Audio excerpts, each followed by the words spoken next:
Some stories begin with a scream, others with a whisper. In the fall of 1989, a stranger made a phone call to a 10-year-old girl. His voice was calm, polite, familiar. He said he was a friend of her mother's, that he needed her help picking out a surprise gift for a promotion. And Amy Mihaljevic, bright, cautious, kind, believed him. She told no one, not her friends, not her parents. And a few days later, she put on her riding boots, clipped in her favorite horse-shaped earrings, and walked out the school doors into a golden October afternoon. She was never seen alive again. Witnesses remember seeing her at the Bay Square shopping plaza in Bay Village, Ohio, standing by the flagpole, then walking with a man, smiling, trusting, as if he'd done nothing more than offer her kindness. That was the last time Amy Mihaljevic was seen. What came next would fracture a town's innocence and haunt the country for decades. A frantic search, a body found in a desolate field 50 miles away, and a cold, calculating voice that seemed to disappear into thin air, leaving behind no fingerprints, no DNA, just silence. But there are details in this case that don't fit into neat timelines. Psychic visions, missing trophies, repeated phone calls to other children, like the killer was choosing from a list, like Amy was picked. Whoever he was, he watched, he waited, he prepared. And he may still be out there, blending in with the world that forgot her. This isn't just the story of a child lost. It's a story about the masks we wear, the trust we abuse, and the monsters that speak with velvet voices. Because the most terrifying killers don't need to chase their victims. They simply invite them. Welcome to Whims and Whispers. Tonight we follow the last hours of Amy Mihaljevic and listen for the voice that stole her away.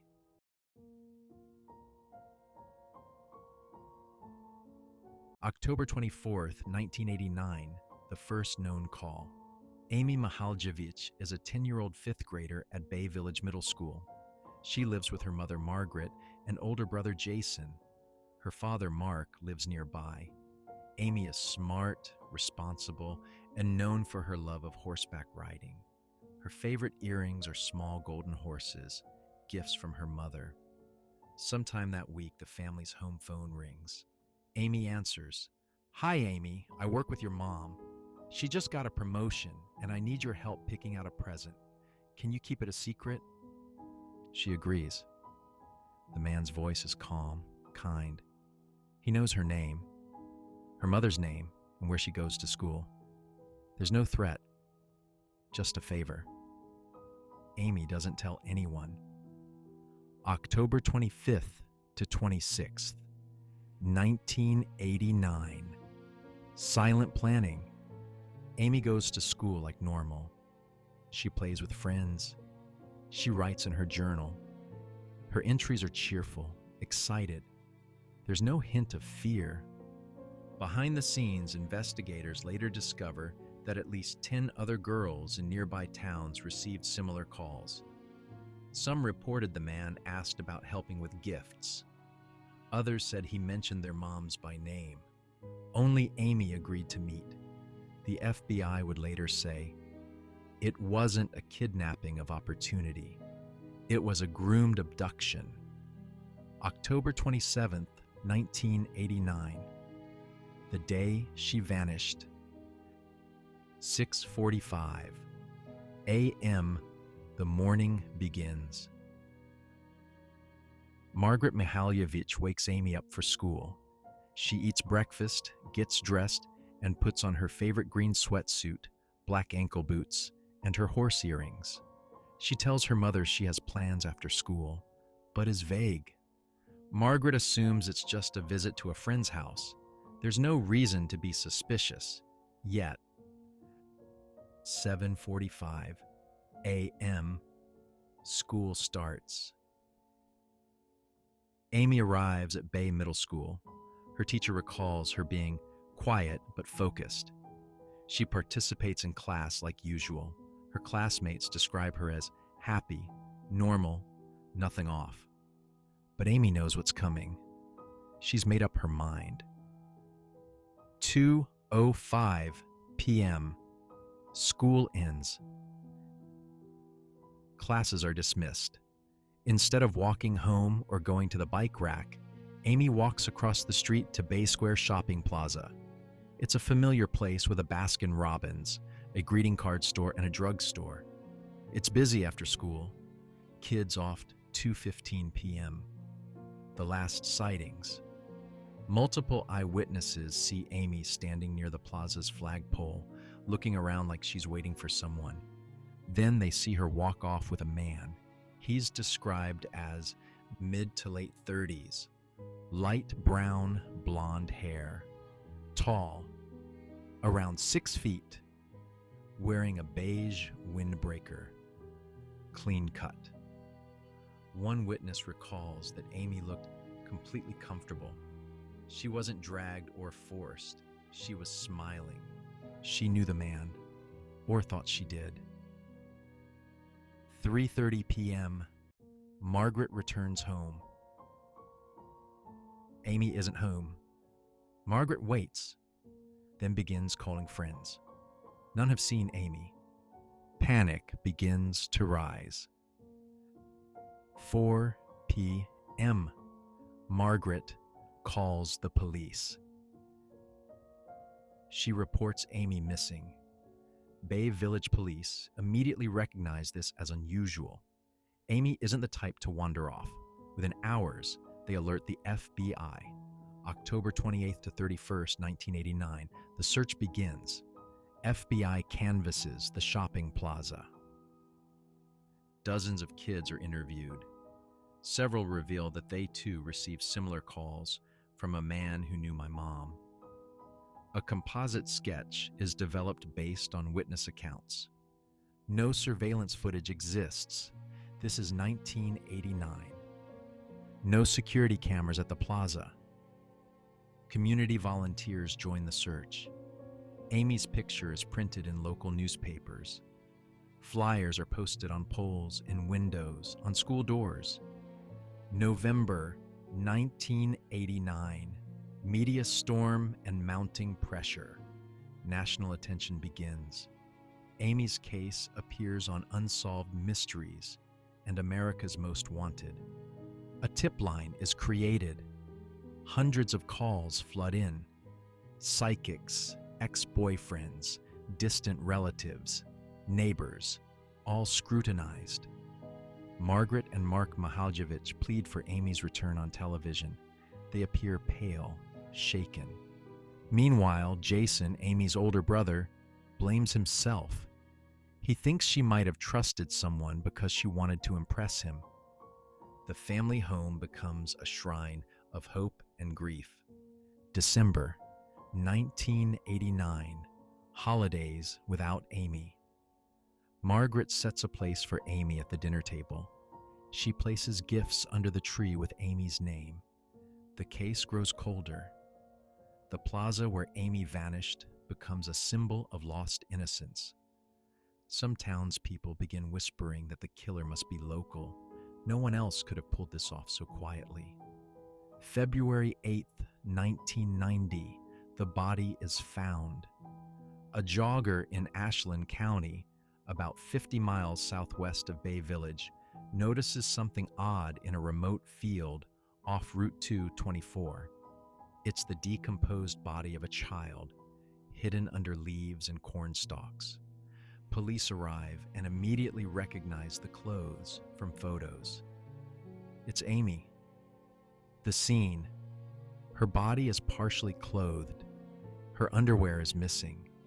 She appears to have died from blunt force trauma to the head and stabbing wounds to the neck.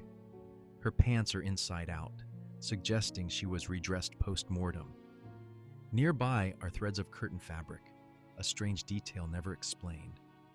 No signs of a struggle in the field. She wasn't killed here. She was placed here. The killer had driven far, chosen the spot carefully, hidden her body, but wanted her found. Spring 1990. Funeral and fallout. Amy's funeral draws hundreds. Margaret clutches her daughter's horse earring during the service. Only one was found. The second earring was never recovered. Neither were her black boots. Police now believe the killer kept them as trophies. The town changes. Children are no longer allowed to answer phones. Schools tighten security. Strangers become suspects.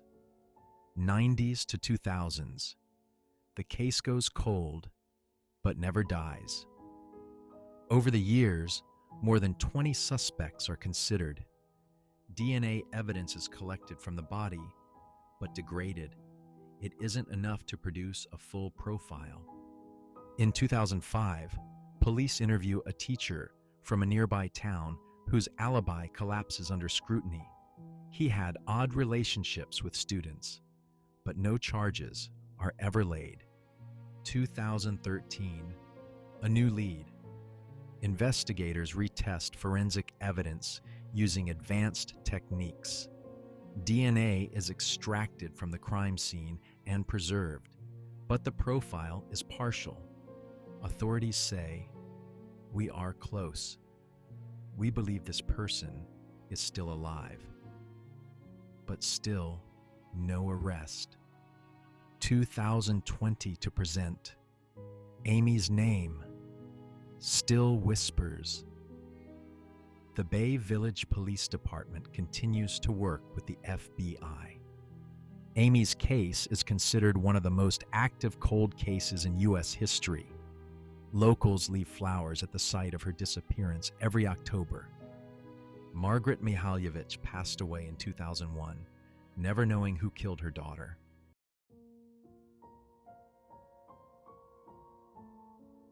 The devil is in the details, they say. But in Amy Mihaljevic's case, the details don't just hide the devil, they erase him. Amy received a phone call in her home. That much we know.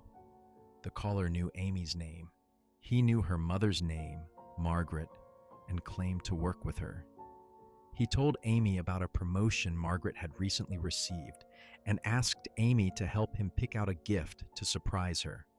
She agreed, but never told anyone. This phone call is the crux of the entire case. What's terrifying isn't that she was lured. It's how easy it was.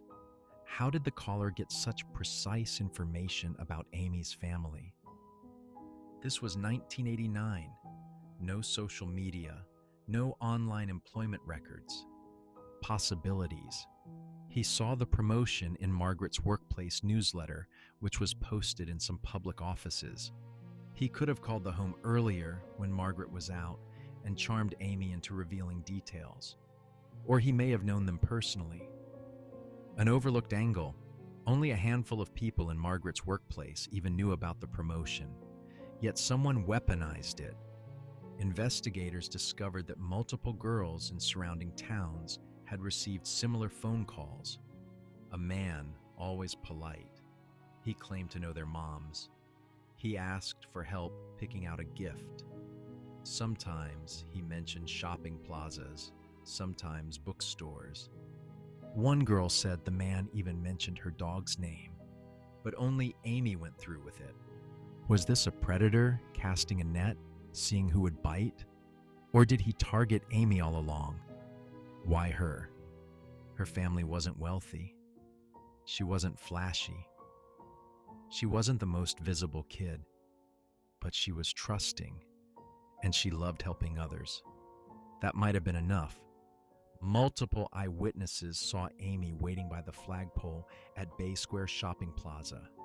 She was reportedly alone at first, calm, not agitated, then walked off with a man willingly.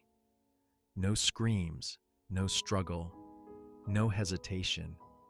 She looked like she knew him, one witness recalled. No one remembers a car. Amy and the man simply walked out of sight. No one saw them enter a vehicle. For an abduction in broad daylight, that's almost surgical. There were at least a dozen shops nearby. It was 2:15 p.m. on a school day. And still, no concrete surveillance, no license plate, no trace. It was as if the ground swallowed them whole. When Amy's body was found in Ashland County, it was badly decomposed. Yet some details stood out. Her clothes were disheveled and her underwear was missing. Her pants were turned inside out, suggesting she had been redressed. Her horse earring, the one she wore every day, was missing. Strands of golden thread or curtain fabric were found nearby. A blanket of corn stalks and leaves was carefully placed over her body. Why redress the victim? That suggests intentionality, perhaps remorse, or more chillingly, ritual. The horse earring was never found. The killer may have taken it as a trophy. The field wasn't random. It was far, but not isolated.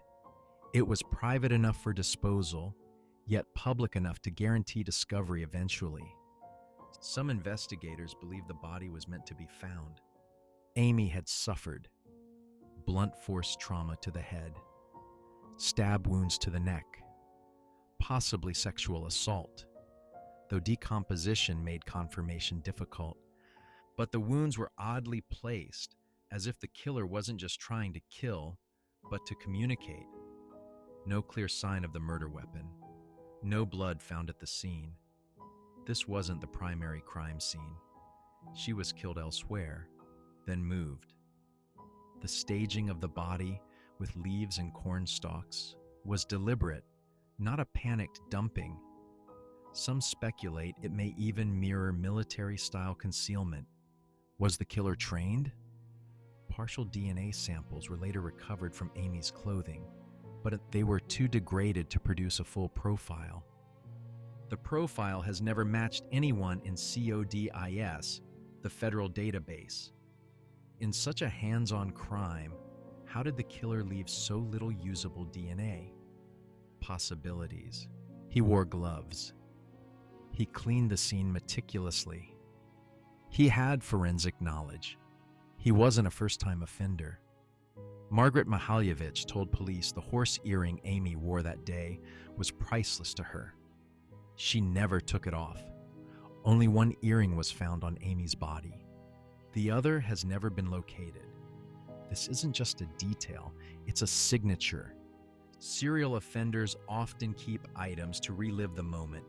It's about control, power, ownership. The earring became a symbol of the case and a possible clue the killer never intended to give up. This is where reality blurs. A psychic named Dorothy Allison, used in multiple police cases, claimed she had visions of Amy. She reportedly told police in late 1989, "I see trees, a gravel road, a horse, something gold, something turning inside out." Weeks later, Amy's body was found near twisted trees, a dirt access road, and her pants turned inside out. The earring? Gold, shaped like a horse. Police never confirmed how much Allison knew beforehand, but her visions were eerily close. Coincidence? Or did someone else feed her information?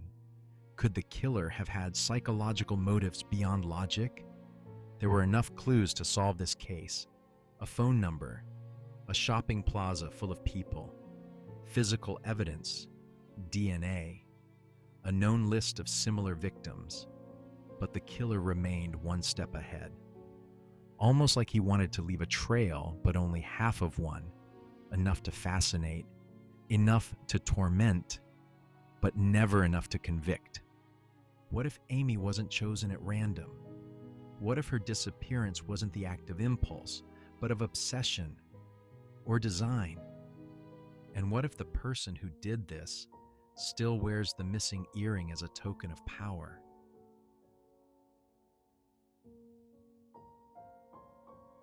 The perfect murder isn't one without evidence. It's one with just enough to distract you forever.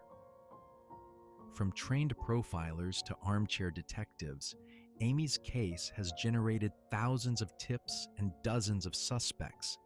But what if the real answer is buried in the psychology of the crime, not just the forensics?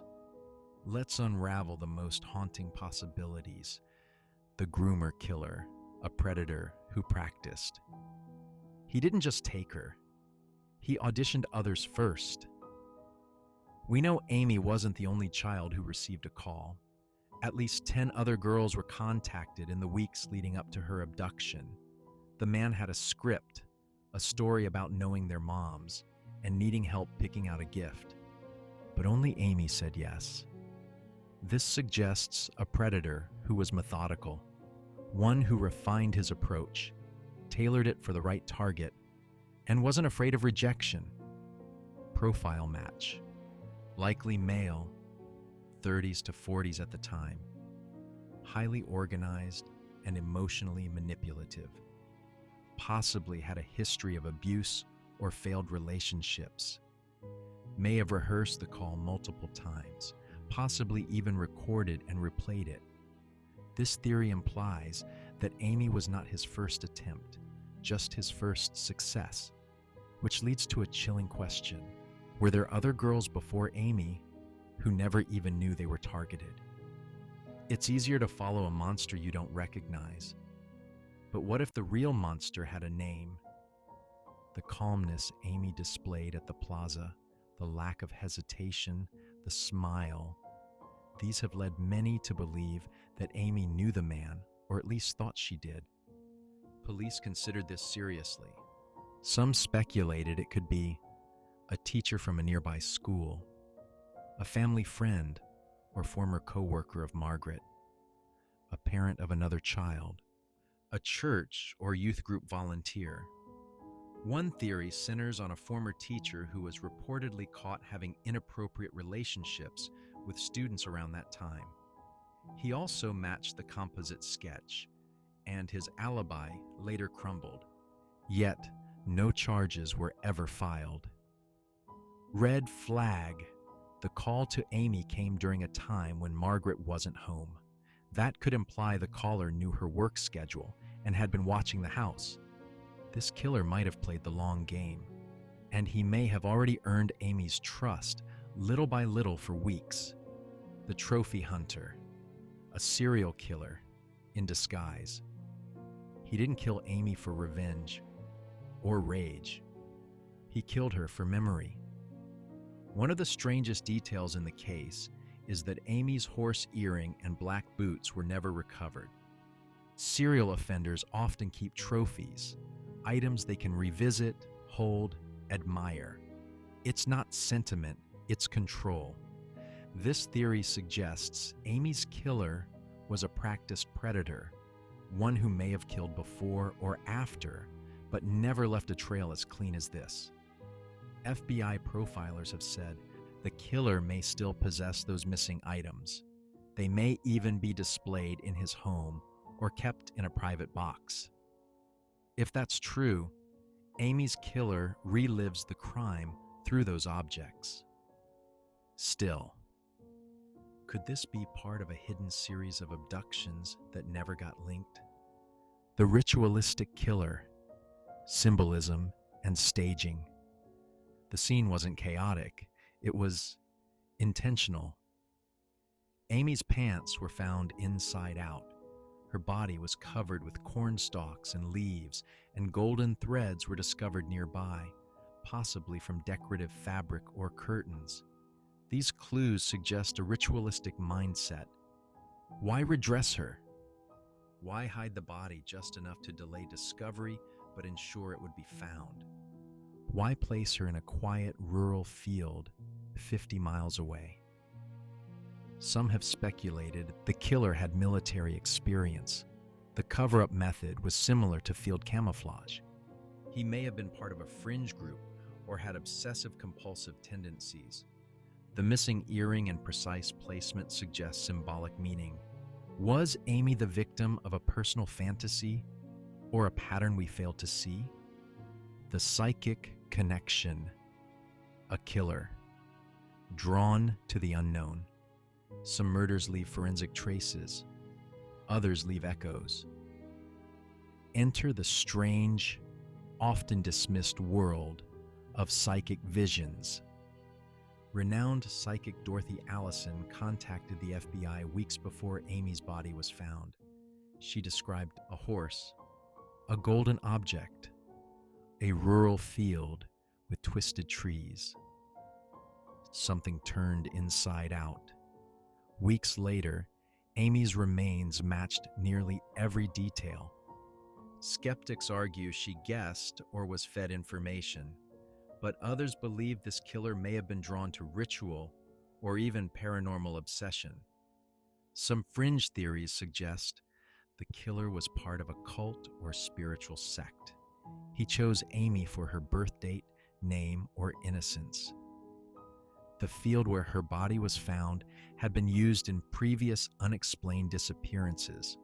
Was there something deeper, something symbolic about this killing that traditional psychology can't explain? Theory 6, the local, hiding in plain sight. He didn't disappear, he just blended back in. Some believe Amy's killer never left Bay Village. He may have been a respected member of the community. He may have even joined the search. He might have stood beside Amy's family at the memorial. That's what disturbs people most. A 2005 statement from local detectives read, "We believe this person may have lived near Bay Village in 1989. He was calm, calculated, and possibly known to Amy or her family." If that's true, then Amy's killer is still alive, possibly even watching the documentaries, the coverage, the YouTube videos, waiting for the wrong theory to lead us away from him again. The cover-up, what we weren't meant to know. Every piece of evidence exists inside a chain of decisions. If a case stays cold this long, someone wanted it that way. This darker theory suggests that the killer was connected to law enforcement, a political figure, or tied to Margaret's workplace, or someone who was protected. Some point to strange irregularities in the early days of the case. The lack of forensic collection at key scenes, the delay in releasing the call pattern to the public, the quiet removal of some suspects from the official narrative. This theory isn't just about who did it, it's about who kept it hidden. If someone with influence had something to lose, would they make sure no one ever found Amy's real killer? What if it's not one theory? What if it's all of them, folded into a single disturbed individual who watched, waited, deceived, and vanished right back into the world? Amy Mihaljevic's case may be unsolved, but the answers could be in plain sight, just disguised as something else.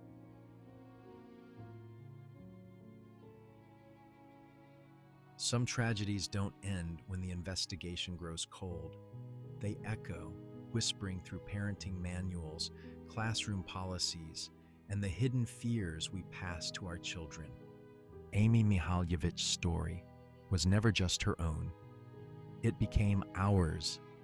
The myth of the safe suburb was shattered. Bay Village, Ohio, a picture-perfect American town, tree-lined streets, honor roll students, friendly neighbors, the kind of place where kids rode bikes alone and parents left doors unlocked. But Amy's abduction changed that forever. After October 1989, the phrase, "It could never happen here," disappeared from the American vocabulary. Suddenly, every small town realized it was just one phone call away from horror. Parents began watching their children walk to school. Schools revised their dismissal policies. Neighborhoods formed watch programs overnight. Amy was no longer just a victim. She was a symbol of the moment when the illusion of safety dissolved. The rise of stranger danger and its misfire. Amy's case helped ignite the stranger danger movement in the 1990s. Children were taught to fear unknown adults, to avoid white vans, to scream if grabbed. But Amy's killer wasn't a monster in a trench coat. He didn't drag her away. He used kindness, familiarity, a lie wrapped in warmth. And that made him infinitely more dangerous. What the case exposed is that most child predators don't feel like strangers. They study, they rehearse, they impersonate people we trust. Amy's death wasn't just about the loss of innocence. It was about the failure of the systems meant to protect it. We taught children to run from shadows, but no one warned them about the smiling man who knew their mom's name. The haunted image of the horse earring. The missing horse earring became more than a clue. It became a haunting metaphor, a symbol of everything we lost with Amy. One earring found, the other still missing. One girl gone, her story incomplete. One promise broken, never made whole. Some believe the earring was a trophy, but in cultural memory, it's a marker of unresolved grief. Even now, decades later, women wear mismatched horse earrings in silent tribute. Each one asks a question. What else was taken from her? And from us? The psychic thread and America's obsession with the unseen. Dorothy Allison's eerily accurate psychic vision added another layer to the case, one that crossed into spiritual folklore. She described twisted trees, something golden, and a field that sees but does not speak. Skeptics dismissed her, but believers held on. Because in the absence of answers, we reach for the inexplicable. Amy's case now lives in a strange intersection of true crime and paranormal myth. Podcasts analyze her timeline alongside serial killer rituals. Reddit forums dissect psychic clues like prophecy. Documentaries linger on that single golden earring like it holds some kind of curse. Her story is no longer just a file in a cabinet. It's become modern folklore, the kind whispered between mothers, passed down through nightmares. The birth of the media-driven true crime era. Amy's disappearance occurred right as America's media began to monetize trauma. Her face was printed on milk cartons, part of the National Missing Children campaign. She was featured on Unsolved Mysteries, America's Most Wanted, and 2020. Her parents' televised pleas reached millions. Amy became a household name. But her story wasn't a lesson, it was a spectacle. Some say this was the birth of the true crime obsession, when tragedy became programming, when the public started watching real horror with popcorn in hand. And yet, Amy's case stood apart. It wasn't just gruesome, it was intimate. It made people feel personally vulnerable, even if they lived 1,000 miles away. The long silence that still speaks. Every October, Bay Village hosts a candlelight vigil for Amy. And every year, the silence at the plaza still feels different. Shopkeepers say the corner by the flagpole goes cold, even in late fall. One former resident said, "That shopping center never felt the same, like the air itself didn't trust anyone anymore." Locals pass her memorial every day. Some avoid looking at it. Others whisper apologies under their breath. Because Amy's case doesn't just echo, it accuses. It reminds. It lingers. Amy's echo in every child who came after. Ask any parent who grew up in the 80s or 90s. They remember Amy's photo. They remember the fear. They remember being told to never go anywhere alone again. Amy's story embedded itself into the parenting DNA of America. Even today, her name is used in school safety training modules, FBI child abduction case studies, online safety workshops for children. She is the case that changed everything, and yet she remains unsolved. Some stories are loud, others whisper. Amy Mihaljevic's story whispers through time, not just as a tragedy, but as a symbol, a warning, a wound. Her killer may still live among us. Her voice may be gone, but her absence still speaks. Amy Mihaljevic's story isn't just about a child taken too soon. It's about the cracks in the world we thought was safe, about the voice that knew just what to say, and the silence that followed her into the dark. Somewhere out there, someone remembers exactly what they did. Someone knows where the missing earring is, and someone perhaps still dreams of that golden October afternoon like a victory. But we remember too. We remember Amy not just as a face on a flyer, but as a question that still haunts the living. We remember the clues, the field, the quiet staging of her final moment. We remember what was lost and what was never found. And if you're still listening, maybe you remember too. Here on Whims and Whispers, we speak for those who can't. We revisit the cases that don't rest, the voices that never quite fade. We follow the shadows, not to get lost, but to learn what they still have to tell us. If this story moved you, unsettled you, or made you think, don't keep that feeling to yourself. Like, subscribe, and share this video with someone who still believes the truth matters. Because someone out there knows something, and the more we whisper, the louder we get.